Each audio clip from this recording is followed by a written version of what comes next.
নাগরিকত্ব নিয়ে করা মামলা খারিজ। নাগরিকত্ব পাওয়ার আগেই ভোটার লিস্টে নাম ওঠার মামলা খারিজ করে দিল দিল্লির আদালত। নাগরিকত্ব পাওয়ার পরই ভোটার লিস্টে নাম ওঠে সোনিয়া গান্ধীর নাগরিকত্ব নিয়ে করা মামলা খারিজ। নাগরিকত্ব পাওয়ার আগে ভোটার লিস্টে নাম ওঠার মামলা খারিজ করে দিল দিল্লির আদালত। শ্রাবন্তী আমাদের প্রতিনিধির থেকে আরো ডিটেইলস জানবো। শ্রাবন্তী,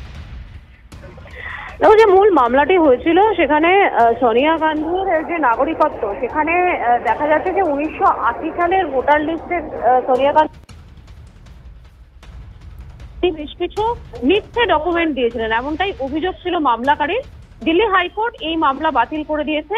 তাদের বক্তব্য রয়েছে যে যে ধরনের অভিযোগ আনা হয়েছে সেটা সম্পূর্ণরূপে সঠিক নয় এবং তার ফলে এই মামলা বাতিল হয়েছে। দীর্ঘদিন ধরে সোনিয়া গান্ধী তিনি এই দেশের নাগরিক হিসেবে রয়েছেন, এই দেশে রয়েছে, তাই আপাতত এই মামলার কোনো সারবত্তা নেই এবং তার হিসেবেই সোনিয়া গান্ধীর এই মামলা খারিজ করে দেওয়া হয়েছে। রীতিমতো স্বস্তিতে কংগ্রেস শিবির, এটা বলা যেতে পারে। বেশ, ধন্যবাদ শ্রাবন্তী।